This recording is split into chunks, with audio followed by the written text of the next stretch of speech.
अल्हम्दुलिल्लाहि रब्बिल आलमीन वस्सलातु वस्सलामु अला खातमिन नबिय्यीन अम्मा बअद फ़अऊज़ु बिल्लाहि मिनश शैतानिर रजीम बिस्मिल्लाहिर रहमानिर रहीम अस्सलातु वस्सलामु अलैका या रसूलल्लाह व अला आलिका व अस्हाबिका या हबीबल्लाह अस्सलातु वस्सलामु अलैका या नबियल्लाह व अला आलिका व अस्हाबिका या नूरल्लाह।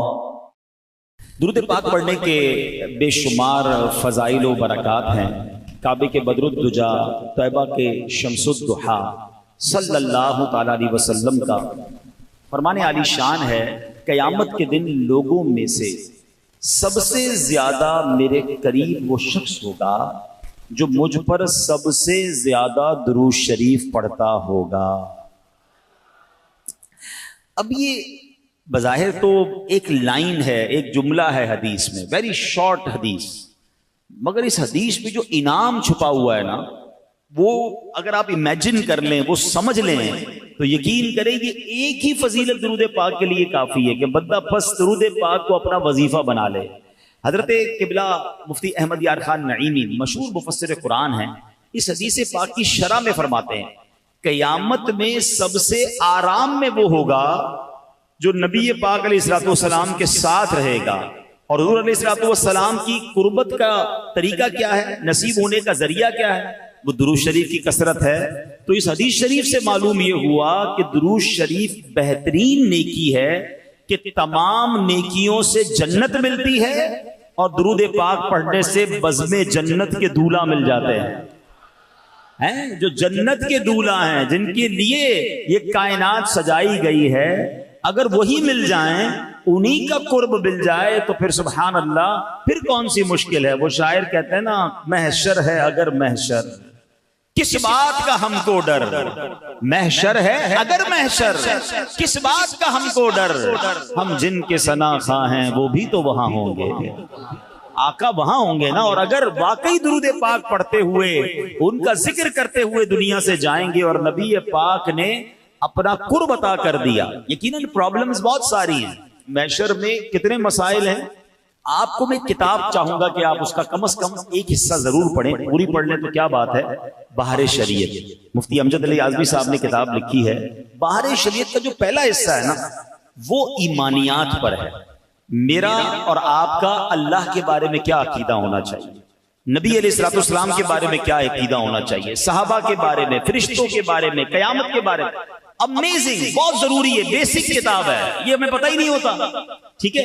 लेकिन इस किताब में जब आप कयामत का बाब पढ़ेंगे ना, आप यकीन करें, मैंने कई बार वो बाब पढ़ा है, हम जब पढ़ते हैं ऐसा फील होता है, मुफ्ती साहब ने ऐसा लिखा है कि कयामत हमारी आंखों के सामने तारी हो रही है कि पहले क्या होगा, फिर क्या होगा, फिर क्या होगा। इस अंदाज से आपने उसको बयान किया है। और वहां आपने एक जुमला लिखा कि कोई एक मुश्किल हो तो बयान की जाए, कोई एक मुसीबत हो तो बयान की जाए, एक के बाद एक डिफिकल्टी है। यानी कयामत की एक ही मुश्किल काफी है ना, कि सूरज एक मील पर है, जमीन तांबे की है और साया भी कोई नहीं है, और कयामत का दिन 50,000 साल का दिन है। फरमाया हदीसों में कि बंदा इस कदर प्यासा होगा कि अल आतश हाय प्यास की सदाएं बुलंद हो रही होंगी, लोग अपनी पसीने में डुबकियां खा रहे होंगे। फरमाया ये एक ही मुश्किल काफी थी, यही इतनी खतरनाक है। मगर फरमाया सिर्फ ये नहीं है, इस गर्मी के आलम में हिसाब भी होगा, सवाल जवाब भी होंगे, नामा अमाल भी खोला जाएगा, पुल सिरात से भी गुजारा जाएगा। आप इमेजिन तो करें कितनी मुश्किलें हैं, अल्लाह अकबर। मगर इतनी सारी मुश्किलों को जब आप देखते हैं और फिर जब एक ज़ाते पाक की तरफ तवज्जो जाती है, तो पता चलता है कि हर मुश्किल का अगर कोई सॉल्यूशन है तो जनाब रसूलुल्लाह सल्लल्लाहु अलैहि वसल्लम के पास है। आला हज़रत लिखते हैं ना, सुनते हैं कि महशर में सिर्फ उनकी रसाई है, सुनते हैं कि महशर में सिर्फ उनकी रसाई है, गर उनकी रसाई है लो जब तो बनाई है, आका की रसाई है। और अगर कोई उम्मती आका के करीब हो गया, प्यास बहुत सारी लगनी है, बिल्कुल बात ठीक है, मगर उस दिन साकी कौसर कौन होंगे? जामे कौसर पिलाने वाला तो आका ही होंगे ना। अगर कोई शख्स नबी पाक के करीब हो जाएगा तो हमें भी जामे कौसर मिल जाएगा, और वो जामे कौसर है जिसके बारे में हदीस पाक के अल्फाज कुछ इस तरह हैं, शरबतन हनीअतम मरीआ ला नग़मउ बअदहु अबदा। फरमाया ऐसा शरबत है, ऐसा प्यारा पानी है जो एक बार पी ले उसे कभी प्यास ही नहीं लगनी है।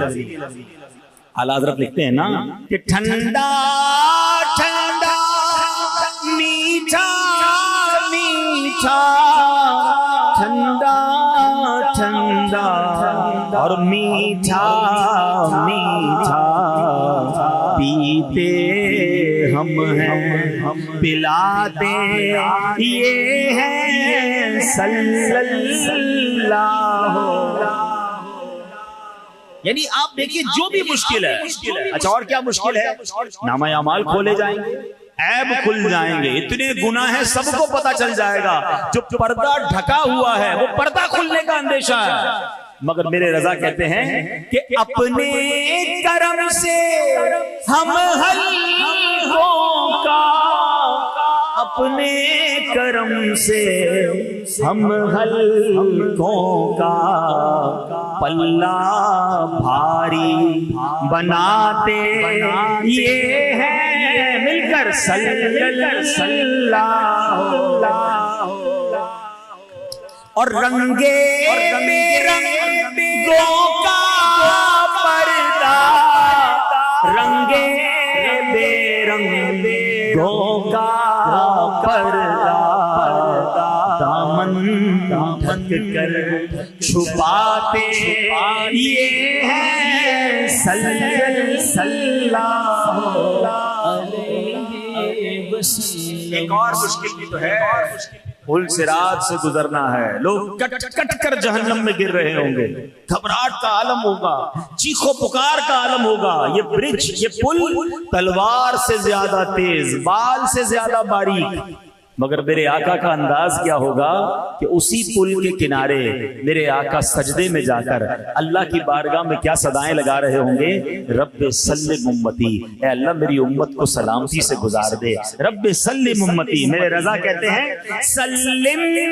सल्लिम सल्ली ढारस से, सल्लिम सल्लिम सल्ली ढारस से, पुल से पार लगाते ये है सल्लल्लाहु अलैहि वसल्लम। तो सीखने को क्या मिला कि दुरूद पाक एक ऐसा वजीफा है जो कयामत के दिन की मुश्किलों में काम आने वाला है। अच्छा मजे की बात, एक और बात बताऊं, दुरूद पाक सिर्फ कयामत को काम आने वाला वजीफा नहीं है, यानी वो तो इंशाल्लाह मिलेगा ही। इधर दुरूद पाक पढ़ो, इधर भी टेंशनें दूर होना शुरू हो जाएंगी, इधर भी कारोबार अच्छा होना शुरू हो जाएगा, इधर भी प्रॉब्लम हल होना शुरू हो जाएंगी, इधर भी खुशियां आना शुरू हो जाएंगी। मैं नहीं कह रहा, मेरे आका अलैहिस्सलाम फरमाते जिसका मजमून है कि जिसको मुसीबतों ने परेशानियों ने घेरा हो उसे चाहिए कि कसरत से दुरूद पढ़े, दुरूद पाक परेशानियों और मुसीबतों को ले जा। तो दुरूद पाक को अपना विर्द बना लें। अब आज से रोजाना कम से कम हो सके तो 1200 बार दुरूद पाक पढ़ें, 313 बार तो कम से कम पढ़ें, ताकि कसरत से दुरूद पाक पढ़ने वालों में शामिल हो जाएं। आइए मिलकर मोहब्बत के साथ बावाज़े बुलंद दुरूद पाक पढ़ लें। सल्लू अलल हबीब सल्लल्लाहु तआला अला मुहम्मद सल्लल्लाहु अलैहि वसल्लम। आज जिस मौजू पर मैंने चंद मदनी फूल पेश करने हैं, ये हमारे माशरे में बहुत तेजी से प्रॉब्लम बढ़ती जा रही है, बहुत तेजी से ये इशू जो है वो बढ़ता जा रहा है, और उसकी वजह से मुसलमानों के दिल एक दूसरे से दूर हो रहे हैं, गलत फहमियां जन्म ले रही हैं। यानी यूं समझिए कि खानदानों में, दोस्तों में, रिश्तेदारों में एतमाद कम होता जा रहा है। वो मामला क्या है मैं अर्ज करता हूं। पहले मैं आपको एक वाकया सुना। हजरत अबू बकर सिद्दीक रज़ी अल्लाह तआला अन्हु का दौर था, और हजरत उमर फारूक रज़ी अल्लाह तआला अन्हु एक जगह से तशरीफ ले जा रहे थे, तो रास्ते में उन्होंने देखा कि हजरत उस्मान गनी रज़ी अल्लाह तआला अन्हु कहीं बैठे हैं, और आप रज़ी अल्लाह तआला अन्हु किसी सोच में गुम थे। कभी कभी ऐसा होता है ना कि आप और मैं ऐसी किसी सोच में होते हैं कि सामने से कोई गुजर जाए फिर भी पता नहीं चलता।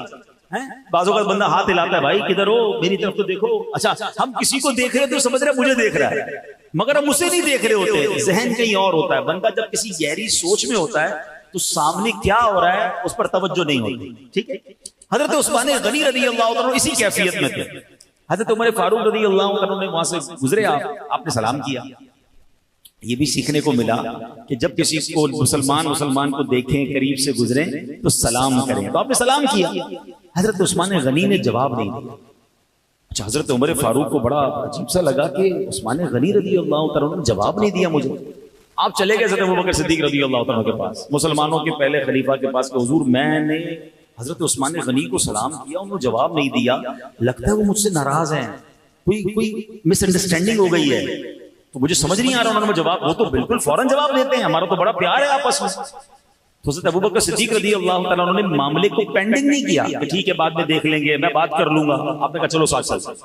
अबू बकर सिद्दीक हज़रत उस्मान गनी रज़ी अल्लाह तआला के पास हज़रत उमर फारूक को लेकर आ गए। जब वहां पहुंचे तो दोनों ने मिलकर सलाम किया, हज़रत उस्मान गनी रज़ी अल्लाह तआला दोनों को जवाब दिया। हज़रत अबू बकर सिद्दीक ने कहा कि थोड़ी देर पहले उमर फारूक यहां से गुजरे, आपको सलाम कहा, आपने जवाब नहीं दिया। तो उस्मान गनी रज़ी अल्लाह तआला क्या कहते हैं कि कहते हैं हुजूर मैं अपने भाई का सलाम का जवाब ना दूं, ऐसा तो हो ही नहीं सकता, मैंने कैसे ऐसा हो सकता जवाब नहीं दिया। तो हज़रत उमर ने कहा कि मैंने आपके सामने से मैं गुजरा, मैंने आपको सलाम किया और आपने जवाब नहीं दिया। तो कहते हैं वल्लाह मुझे इसकी खबर ही नहीं कि आप मेरे सामने से कब गुजरे, मेरी तो तवज्जो ही कहीं और थी।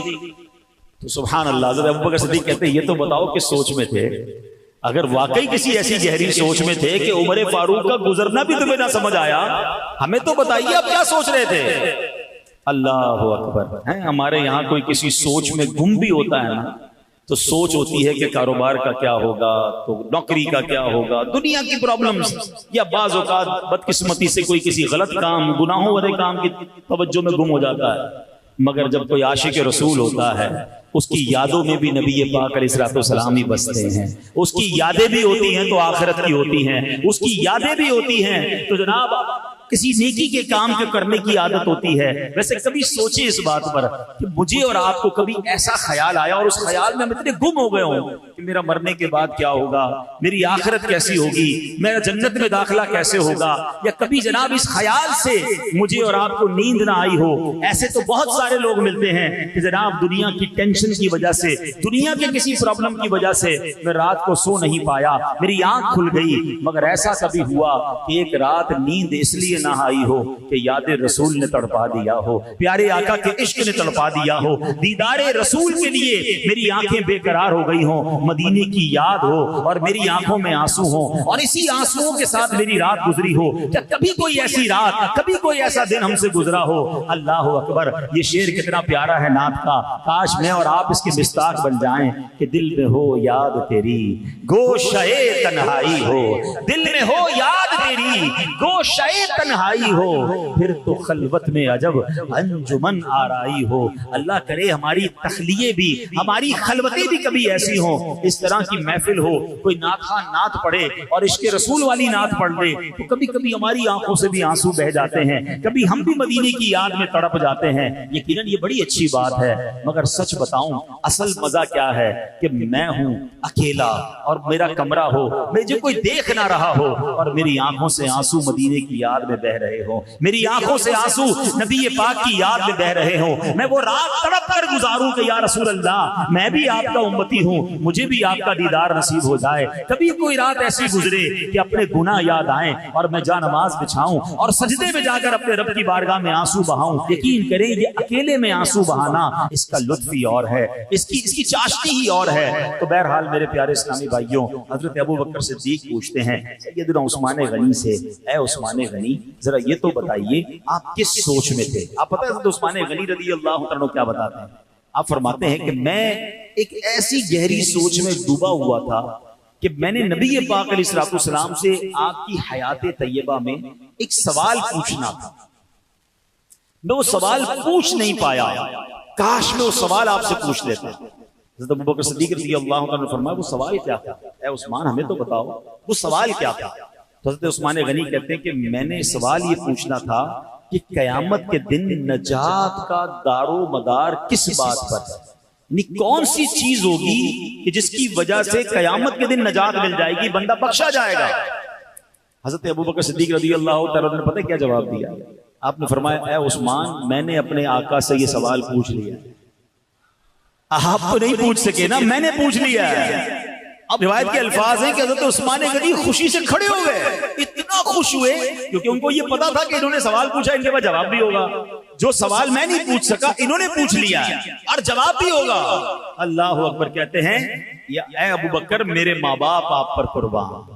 अच्छा देखिए कितनी आखिरत की फिक्र थी, कितना इल्म दीन का शौक था, कोई और दुनियावी मकसद नहीं है कि इनके पास इस सवाल का जवाब है। खुशी से झूम उठे, कहते हैं अबू बकर, मेरे माँ बाप आप पर कुर्बान, आप ही हमसे इस मामले में आगे बढ़ने में हकदार थे। क्या कमाल आपने कर दिया है। अब मेहरबानी करें, जल्दी से जवाब बताइए कि हमारे आका मदीने वाले मुस्तफा सल्लल्लाहु अलैहि वसल्लम ने क्या जवाब इरशाद फरमाया। अच्छा, ये वो लोग हैं जो पहले ही बख्शे हुए हैं, ये वो लोग हैं जो पहले ही जन्नती हैं, जिन्होंने नबी पाक से जन्नत की बशारतें सुन ली हैं, मगर फिर भी इनको पता करना है कि कयामत के दिन कैसे बख्शे जाएंगे, नजात कैसे होगी। अब तक तो सवाल सुना है कि हम में से किसी के दिल की कैफियत ऐसी बनी कि यार जल्दी से मुझे भी जवाब पता चल जाए, मैं भी उस पर अमल कर लूं और कयामत के दिन मैं भी बख्शा जाऊं। सुनो, अब हज़रत अबू बकर सिद्दीक कहते हैं, मैंने नबी पाक से पूछा, मा नजातु हाज़ल अम्र, यानी कयामत के दिन नजात का दारो मदार किस बात पर है। सरकार दो आलम सल्लल्लाहु अलैहि वसल्लम ने फरमाया, मन क़बिला मिन्निल कलिमता फहिया लहू नजातुन। फरमाया यानी वो कलमा जिसकी मैं दावत देता हूँ, यानी कलमा तैयबा, जिसने दिल से वो कलमा कबूल कर लिया उसके लिए नजात है। आए हाय सुभान अल्लाह। हजरत उस्मान गनी को तो जवाब मिल गया, इनके सदके हम गुलामों को भी जवाब मिल गया, हम गुनाहगारों को भी जवाब मिल गया। तो है मेरे प्यारे इस्लामी भाइयों, अब इस वाक़े से दो तीन बातें बड़ी अहम सीखने को मिल रही हैं। पहली बात कि रोज़े क़यामत नजात का दारो मदार ईमान पर है। कोई चाहे कितने मर्जी अच्छे काम कर ले, अब जरा गौर से सुनिएगा, अकलमंद होंगे तो मेरी बात जल्दी पिक कर लोगे। कोई चाहे कितने ही बड़े अच्छे अच्छे काम कर ले, पूरी दुनिया में यतीम खाने खोल दे, दुनिया भर के गरीबों में करोड़ों अरबों रुपए तकसीम कर दे, हर बेघर को घर बना दे, हर भूखे को खाना खिला दे, जितने चाहे भलाई के काम करता रहे, अगर उसके दिल में ईमान नहीं तो उसकी ये सारी भलाइयां बेकार है। अल्लाह के हुजूर कुछ भी कबूल नहीं होगा, क्योंकि दारो मदार क्या है, वो ईमान है। ईमान नहीं तो कुछ भी नहीं। हाँ, किसी के पास ईमान है और उसकी छोटी से छोटी नेकी, बड़ी से बड़ी नेकी इंशाअल्लाह कबूल भी होगी और जन्नत में जाने का जरिया भी बन जाएगी। अल्लाह पाक खुद कुरान पाक में इरशाद फरमाता है, इन्नल्लाह ला यगफिरु अन युश्रका बिही व यगफिरु मा दून ज़ालिका लिमन यशा। फरमाया बेशक अल्लाह इस बात को नहीं बख्शता कि उसके साथ शिर्क किया जाए और उससे नीचे जो कुछ है जिसे चाहता है मुआफ फरमा देता है। तो अब पता चला कि नजात का दारो मदार क्या है, वो ईमान पर है। अच्छा, क्या ईमान सिर्फ कलमा पढ़ लेने का नाम है? कलमा पढ़ लिया नहीं, बल्कि ईमान तमाम इस्लामी अकीदे को, तमाम इस्लामी अकीदों को दिल से मान लेने का नाम है। मैंने कहा ना, बाहर शरीयत का पहला हिस्सा क्यों पढ़ने का कहा, हमें अपने अकीदे तो पता हो, हमारा ईमान क्या है ये तो मालूम होना चाहिए ना। अल्लाह कुरान मजीद फुरकान हमीद में एक और जगह इरशाद फरमाता है, व इन्नी लगफ्फारुन लिमन ताब व आमन व अमिल सालिहन सुम्मा इहतदा। फरमाया और बेशक मैं उस आदमी को बहुत बख्शने वाला हूं जिसने तौबा की और ईमान लाया और नेक अमल किया फिर हिदायत पर रहा। तो पता चला कि तीन बातों का जिक्र है, ईमान, नेक आमाल और हिदायत पर रहना। जिसमें ये तीनों बातें होंगी अल्लाह पाक उसे बख्श देता है, उसकी बख्शिश फरमा देता है। अब हिदायत पर रहने का क्या मतलब है, कैसे हिदायत पर रहे? हज़रत सईद बिन जुबैर रहमतुल्लाहि तआला अलैह इसकी तफसीर में फरमाते हैं, इस्तिकामा लिफिरक़ति सुन्नति वल जमाआ, यानी जो ईमान लाए, नेक अमाल करे, फिर उसके साथ साथ अहले सुन्नत वल जमात के अकायद यानी आशिकाने रसूल वाले अकीदों पर साबित कदम रहे, उसकी बख्शिश हो जाती है। तो अब इंशाअल्लाह हमें ये बातें समझनी हैं कि ईमान की अहमियत क्या है, अकीदे की अहमियत क्या है। अब यहां पर एक और बात भी याद रखिए, हम इस वक्त अल्हम्दुलिल्लाह अल्लाह का शुक्र अदा करते हैं मुसलमान हैं, ठीक है, लेकिन ईमान संभाल कर, ईमान बचाकर कब्र में जाना, ये भी बात याद रखिए। इस वक्त चारों तरफ से ईमान पर हमले हो रहे हैं, बतअकीदगी के हमले हो रहे हैं, अजीब अजीब अंदाज में ईमान के डाकू जो हैं, कोई कुरान की गलत तफसीर बताकर आपके ईमान पर डाका डाल रहा है, कोई जनाब हदीस की गलत शरह करके अलग अलग अंदाज में जनाब लोग आपके ईमान के दर पे हैं। अच्छा, हमें भी एक अजीब सा खप्त सवार हो गया है कि सबको सुनना है, हर किसी को सुन रहे हैं। मुझे एक बात बताइए, लियाकताबाद वालों बड़े अक्लमंद कहलाते हैं आप, घर बनाना हो तो किससे बनाते हैं? बिल्डिंग बनाने वाले बिल्डर से बनाते हैं या मोची से बनाते हैं? जवाब दीजिए। बिल्डर से बनाते हैं। अच्छा, इलाज करवाना हो तो इलाज डॉक्टर से करवाते हैं या गोश्त काटने वाले कसाई से करवाते हैं? डॉक्टर से करवाते हैं। क्यों भाई? अच्छा जनाब, अब आपने जनाब कपड़े सिलवाने हो, आप कहें यार मेरा मोची जूते भी बड़े अच्छे सीता है, कपड़े भी उसी से सिलवा लूं, तो दर्जी से कपड़े सिलवाते हैं या मोची से सिलवाते हैं? दर्जी से सिलवाते हैं। यानी आपको इतनी समझ आती है कि जो जिस काम का एक्सपर्ट हो उससे वो काम करना है। तो फिर दीन किससे सीखना चाहिए? आलिम दीन से, मुफ्ती से, या जो बंदा जैसे भी दीन सिखाए उससे सीख लेना चाहिए। जो टीवी पर आ जाए, जो सोशल मीडिया पर आ जाए, जो भी किसी भी अंदाज से हमें सिखाए, हम उससे सीखना शुरू कर दें। इतना मजलूम हो गया दीन के, दुनिया का हर काम उसके एक्सपर्ट से करवाना है, मगर दीन सिखाने के लिए कोई भी आ जाए, बंदा कहता है सबकी सुननी चाहिए, देखे तो सही क्या कह रहा है। अच्छा, फिर उसको सुनते हैं, खुद तो मुताला किया नहीं, खुद तो इल्म दीन सीखा नहीं, आप कंफ्यूज हो जाते हैं, यार फला तो ये कह रहा है, फला तो ये कह रहा है। भाई आपने उसको सुना क्यों? जब आपके पास सही अकीदा उलमा मौजूद हैं, मुफ्तियान किराम मौजूद हैं, कभी किसी डॉक्टर को जाकर कहा कि डॉक्टर साहब ये वाली दवाई क्यों दे रहे हैं भाई, इस दवाई के अंदर क्या है? आप कहते हैं यार ये एक्सपर्ट है, जो दवाई दे रहा है खा लो भाई, है इलाज हो जाएगा, उस पर भरोसा है। जब आपको सही अकीदा उलमाए किराम मुफ्तियान किराम मिल गए, वो जो फरमा रहे हैं उस पर अमल करें, हर किसी की सुनकर कंफ्यूज होना छोड़ दें, वरना मेरे आला हजरत ने 100 साल पहले कह दिया था, और अब तो हालात और बहुत खराब हैं। आप फरमाते सूना जंगल रात अंधेरी, छाई बदली काली है, सोने वालों जागते रहियो, चोरों की रखवाली है। यानी चोर ही रखवाल बन गए हैं, तो चोर कर चोरी करना कितना आसान हो गया। यानी ईमान के डाकू घूम रहे हैं। और फिर आपने फरमाया आंख से काजल साफ चुरा लें, या वो चोर बला के हैं, तेरी गठड़ी ताकी है और तूने नींद निकाली है। ऐसे शातिर चोर हैं कि आंख से काजल चुरा लें। आंख से काजल कोई चुरा सकता है कैसे? फरमाया हाँ, ये ऐसे शातिर हैं, तुम्हें पता भी नहीं चलेगा, तुम्हें दीन की बात करके, तुम्हें सुन्नत की बात करके, तुम्हें कुरान सुनाकर तुम्हारा ईमान ले जाएंगे, और तुम समझोगे मैं तो दीन सीख रहा हूं, मैं तो जनाब मॉडर्न दीन सीख रहा हूं, मैं तो लिबरल दीन सीख रहा हूं। जनाब आप गौर करें, ये प्लान क्या है जो आजकल ये ईमान के डाकू आए हैं। पहले आपको सहाबा से दूर करेंगे, फिर आपको औलिया से दूर करेंगे, फिर आपको उलमा से दूर करेंगे, कहेंगे किसी की जरूरत नहीं है, फिर आप डायरेक्ट दीन सीखो। जब बीच से ये सारे लोग हट जाएंगे तो फिर आपका ईमान चोरी करना आसान हो जाएगा, आपको दीन से दूर करना आसान हो जाएगा। अरे हम कैसे औलिया किराम का फैजान छोड़ दें? अगर आज पाकिस्तान और हिंदुस्तान में हम मुसलमान हैं तो ये फैजान है औलिया किराम का। मेरे ख्वाजा आए थे इस सरजमीन पर जिन्होंने आकर 90 लाख अगर मुस्लिमों को मुसलमान किया। मेरे दाता आए थे पाकिस्तान में जिन्होंने इस्लाम के पैगाम को यहाँ पहुंचाया। नबी पाक के दुनिया से जाहिर तौर पर पर्दा फरमाने के बाद सहाबा किराम पूरी दुनिया में गए। ये तसलसल है, ये फैजान है मुस्तफा करीम का, ये फैजान है सहाबा का, ये फैजान है औलिया का। और आज हमें कहा जा रहा है जनाब ये औलिया किराम की, ये उलमाए किराम की, इन सबको बीच से हटा दो। तो आप जनाब आप खुद ये प्लान समझ लें ये क्या है। सदियों से लोग इन बुजुर्गों के जरिए मुसलमान हो रहे हैं, इन बुजुर्गों के जरिए दीन सीख रहे हैं, और आज आकर हमें कोई समझाता है और हमारा नौजवान कंफ्यूज होकर फिर कहता है जनाब वो तो ये कह रहा है, वो तो ये कह रहा है। तो ये बात याद रखिएगा कि ईमान बड़ी कीमती चीज है। ईमान नहीं तो कुछ नहीं। ईमान संभाल कर, ईमान सलामत लेकर मुझे और आपको कब्र में जाना है तो अच्छी सोहबतें रखिए, आशिकान रसूल की सोहबतें रखिए, अहले इल्म की सोहबतें रखिए, ताकि ईमान भी महफूज रहे और अकीदा भी महफूज रहे। और इस मुबारक वाक़े से एक और बात बड़ी प्यारी सीखने को मिल रही है कि हज़रत अबू बकर सिद्दीक़ रज़ी अल्लाह तआला अन्हु ने गलत फहमी को बाकी नहीं रहने दिया। मिसअंडरस्टैंडिंग को फौरन खत्म किया। इसको लिंगर ऑन भी किया जा सकता था, बाद में देख लेंगे। हज़रत उमर फारूक के दिल में हो सकता है कुछ बात रह जाती कि पता नहीं क्यों सलाम नहीं किया। राइट अवे पहुंचे, फौरन बात की कि हमने आपको सलाम किया, आपने जवाब नहीं दिया। उन्होंने कहा मैं तो देख ही नहीं पाया, मैं किसी और सोच में था, मिसअंडरस्टैंडिंग खत्म हो गई ना।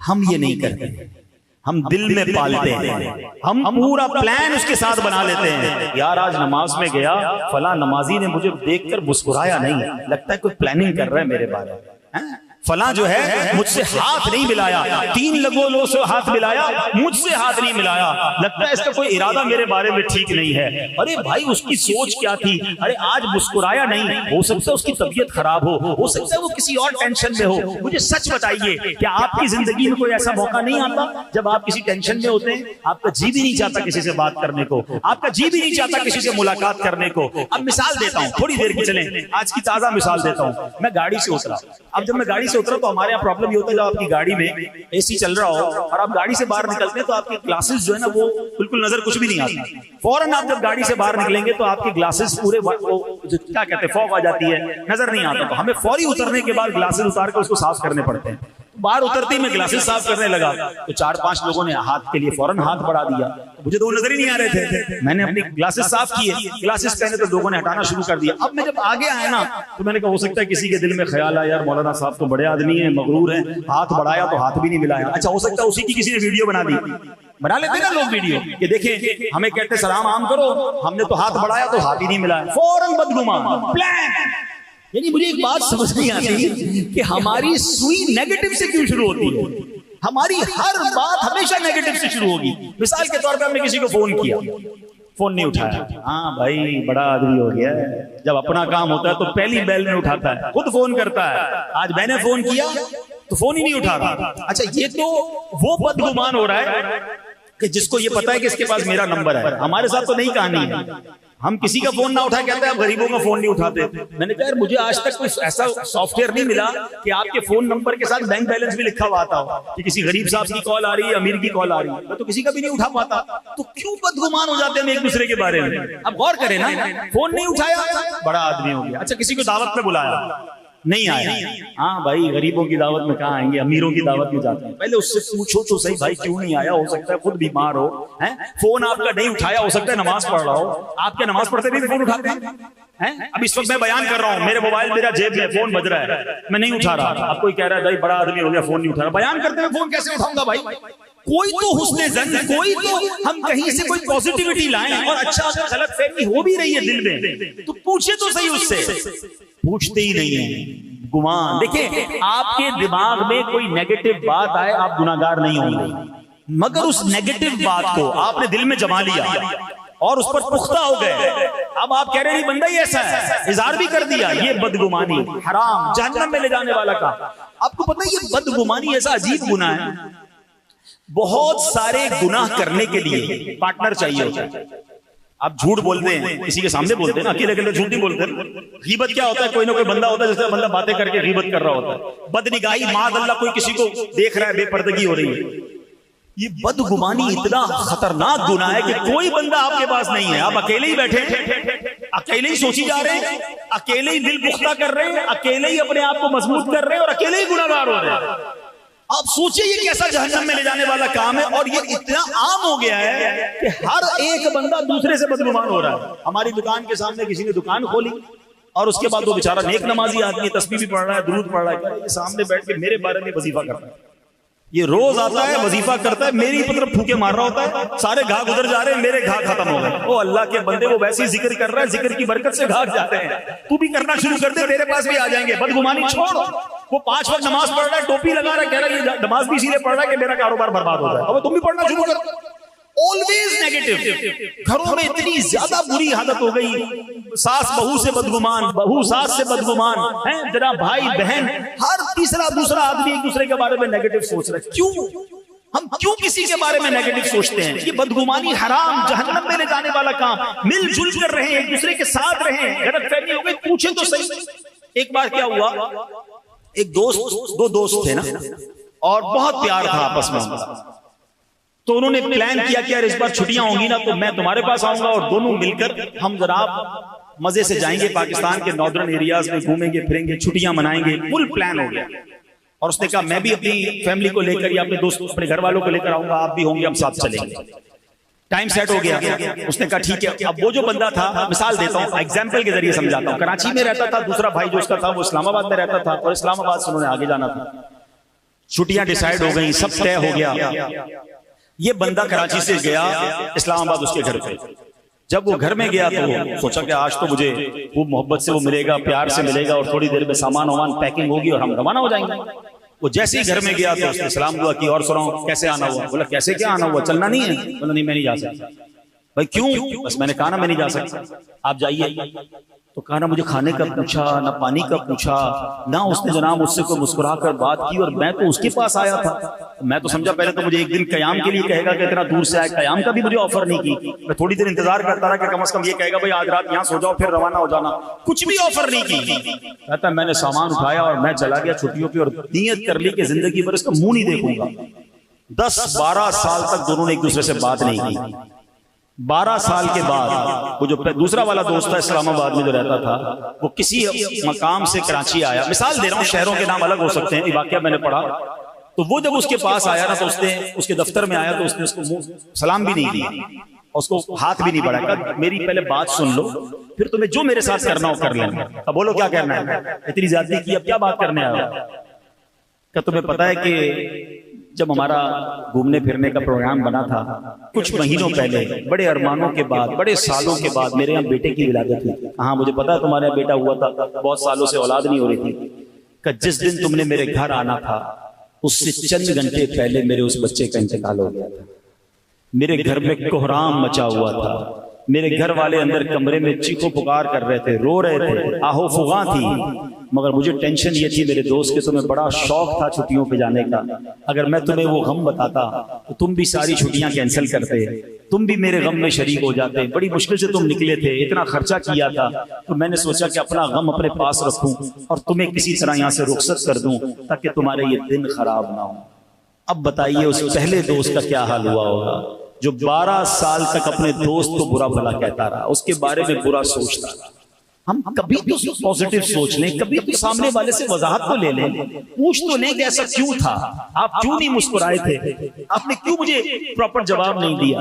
नहीं मेरे प्यारे से, खुदा के वास्ते ये ना इत्तेफाकियां खत्म करें, ये बदगुमानियां खत्म करें, पॉजिटिव सोचना शुरू कर दें, वरना ऐसा ना हो कि हम बदगुमानी करके, ये लड़ाई झगड़े करके हम एक दूसरे से दूर हो जाएं। पता है कुरान पाक हमारे बारे में, मुसलमानों से कुरान क्या चाहता है? कुरान इरशाद फरमाता है वला तनाज़उ फतफशलू वतज़हब रिहुकुम। कुरान कहता है आपस में बेइत्तेफाकी न करो वरना तुम बुज़दिल हो जाओगे और तुम्हारी कुव्वत उखड़ जाएगी। ये मेरा शैतान पता है क्या चाहता है? हम एक मुट्ठी ना बने, हम मुसलमान बिखरे रहें, हम लड़ते रहें, हम दूर रहें, हम गिरोहों में बट जाएं। आज क्या हो रहा है? रंग के नाम पर, नस्ल के नाम पर, खानदान के नाम पर, कौम के नाम पर अलग अलग हो गए, कोई एक दूसरे का खैर खा नहीं रहा। ना करें ऐसा, हमारा दीन ऐसा नहीं है। मैं आपको एक नबी पाक अलैहिस्सलाम के दौर का वाकया सुनाता हूँ। मदीना मुनव्वरा में जो माशाल्लाह मदीना शरीफ जाते रहते हैं, उन्होंने सुना भी होगा, अब भी वो कबीले के लोग हैं, औस और खजरज, जिन्होंने नबी पाक अलैहिस्सलाम की सीरत पढ़ी है, उन्होंने भी इन कबीलों के नाम सुने होंगे। ये दो बड़े जंगजू कबीले थे। पहले तो इनमें बड़ा इत्तेफाक था, फिर इन दोनों कबीलों में लड़ाइयां शुरू हुई और इतनी लड़ाई हुई, और लड़ाई होते होते आखिरी लड़ाई हुई जंगे बुआस। ये इतनी खौलनाक थी, इतनी खतरनाक थी कि औस और खजरज के तकरीबन दोनों तरफ के बड़े बड़े नामवर जर्नैल सिपह सालार मारे गए। यानी ये कौम कबीले कमजोर हो गए, इतने लोग मारे गए इस जंग में। बहरहाल अब नबी पाक अलैहिस्सलाम की जलवागरी हुई, इस्लाम मदीना मुनव्वरा में पहुंचा, मेरे आका अलैहिस्सलाम पर ये लोग ईमान लाए और ईमान की बरकत से ये मिलकर रहने लगे। इत्तिफाक की बरकत क्या मिली कि इनको अंसार का लक़ब मिल गया। ये वही सहाबा थे जिन्होंने मदीना मुनव्वरा में नबी पाक को वेलकम किया और मेरे आका मदीने में सुकूनत इख्तियार कर गए। औस और खजरज ये मिलकर रहने लगे। मगर अब शैतान को कब ये मंजूर था? एक बार क्या हुआ कि ये औस और खजरज जो थे ये आपस में बैठे हुए थे बड़ी मोहब्बत के साथ, तो एक गैर मुस्लिम का वहां से गुजर हुआ। उसने देखा यही दो कबीले जो खून के प्यासे थे अब भाइयों की तरह रह रहे हैं। तो उसने क्या किया, एक बंदे को कहा जाओ पुरानी जंगों की बातें इनके सामने करो। इन दोनों कबीलों ने एक दूसरे के खिलाफ नज़में लिखी हुई थी, हैं जंग में अशार भी लिखे जाते थे, कहा इनको जाके ये सुनाओ। तो वो गया और उसने जाकर दोनों कबीलों के सामने पुराने अशार, लड़ाई वाले अशार पढ़ना शुरू किए। शैतान ने दोनों के दिलों में फिर वो जज्बात उभारे, तलवारें निकल आई, जंग की तैयारी हो गई, हम नहीं छोड़ेंगे। जैसे ही नबी पाक अलैहिस्सलाम को खबर मिली, मेरे आका अलैहिस्सलाम फौरन पहुंचे और आका फरमाते हैं मैं तुम्हारे दरमियान मौजूद हूं और तुम जाहिलियत की जंग लड़ने जा रहे हो। आप अलैहिस्सलाम की नसीहत सुनकर दोनों कबीले समझ गए कि ये शैतानी चाल थी, गैर मुस्लिमों की साजिश थी। दोनों कबीलों ने फिर एक दूसरे को गले लगाया और मोहब्बत के साथ वापस अपने घरों को आ गए। इस मौके पर एक आयत करीमा नाजिल हुई और सुभान अल्लाह, सुनो वो आयत क्या है। अल्लाह कुरान में फरमाता है वअतसिमू बिहब्लिल्लाहि जमीअन वला तफर्रकू। कुरान कहता है और तुम सब मिलकर अल्लाह की रस्सी को मजबूती के साथ थाम लो और आपस में तफर्रुका मत डालो। सुभान अल्लाह। अब इस आयत के तहत अल्लाह पाक ने आपस में मोहब्बत रखने का हुक्म दिया, आपस में फूट डालने से मना किया, क्योंकि आपस के इख्तिलाफ में हलाकत व बर्बादी है। अल्लामा कुर्तुबी रहमतुल्लाहि तआला फरमाते हैं मतलब यह है कि ऐ लोगों, अपनी ख्वाहिशात और मुख्तलिफ आरास के पीछे चलते हुए इख्तिलाफात में मत पड़ो, बल्कि दीन में भाई भाई हो जाओ। सुभान अल्लाह। अब है मेरे प्यारे इस्लामी भाइयों, एक और खूबसूरत बात बताऊं कि ये इस आयत के तहत जो अल्लाह की रस्सी को फरमाया गया ना, ये रस्सी क्या है? एक कौल यह है कि इस रस्सी से मुराद नबी पाक अलैहिस्सलाम की जात है, यानी आका का दामन थाम लो। नबी पाक ने तो दोस्ती कराई थी ना। और सुभान अल्लाह, इमाम बुसैरी रहमतुल्लाहि तआला अलैह कसीदा बुर्दा शरीफ में पता क्या लिखते हैं? आप फरमाते हैं दआ इलल्लाहि फल मुस्तमसिकून बिही मुस्तमसिकून बिहब्लि गैरि मुनफसिमी। कहते हैं नबी पाक अलैहिस्सलाम ने, प्यारे आका अलैहिस्सलाम ने लोगों को अल्लाह की तरफ बुलाया, तो जिन लोगों ने प्यारे आका के दामन रहमत को थाम लिया तो उन्होंने ऐसी मजबूत रस्सी को थाम लिया जो कभी टूटेगी नहीं। सैयदी आला हजरत अपने फारसी कलाम में क्या लिखते हैं? नरफ्तुम राहे बीनाया फुतादुम दर चहे इस्यां बिया ए हब्ल रहमानम अगिस्ती या रसूल अल्लाह। यानी या रसूल अल्लाह, मैं अक्लमंदों की राह न चला, गुनाहों के गड्ढे में जा गिरा, ए रहमान की मजबूत रस्सी, ए मेरे प्यारे आका अलैहिस्सलाम मेरी मदद फरमाइए। तो आका अलैहिस्सलाम का दामन थामना गोया अल्लाह की रस्सी को थामना है। एक और जगह बरेली के ताजदार लिखते हैं ना, आसियों थाम लो दामने मुस्तफा,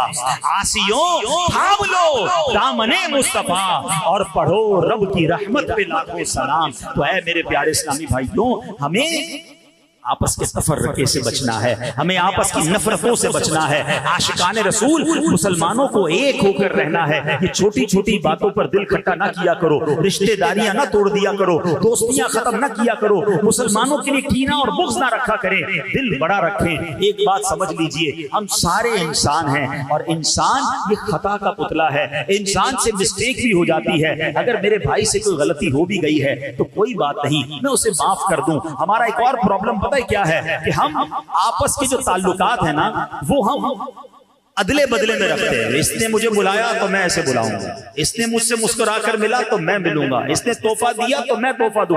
अदला बदला हो रहा है। नहीं, कोई मुझे मुस्कुरा कर मिले ना मिले, कोई मेरी तबीयत पूछे ना पूछे, कोई मेरे साथ भलाई करे ना करे, ये उसका मसला है। मैं अल्लाह की रिजा के लिए किसी के साथ मोहब्बत करूं, मैं अल्लाह की रिजा के लिए मुसलमान की मदद करूं। है मेरे प्यारे इस्लामी भाइयों, हदीस पाक में आता है मुसलमान दूसरे मुसलमान के लिए इबारत की मानिंद है जो कि एक दूसरे को मजबूत करता है। ये फरमाते हुए सरकार दो आलम अलैहिस्सलाम ने एक हाथ की उंगलियां दूसरी हाथ की उंगलियों में डाल दी कि इमारत एक दूसरे को मजबूत करती है।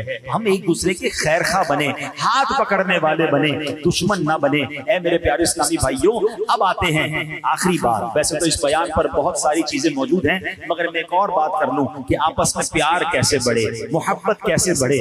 आज बयान के बाद हम क्या ऐसा काम शुरू कर दें कि चले दिलों से नफरत दूर हो। तो आइए, मोहब्बत बढ़ाने वाले आका, सारी दुनिया के मुसलमानों को जोड़ने वाले आका सल्लल्लाहु अलैहि वसल्लम ने फरमाया, ला तदखुलुल जन्नत हत्ता तु'मिनू।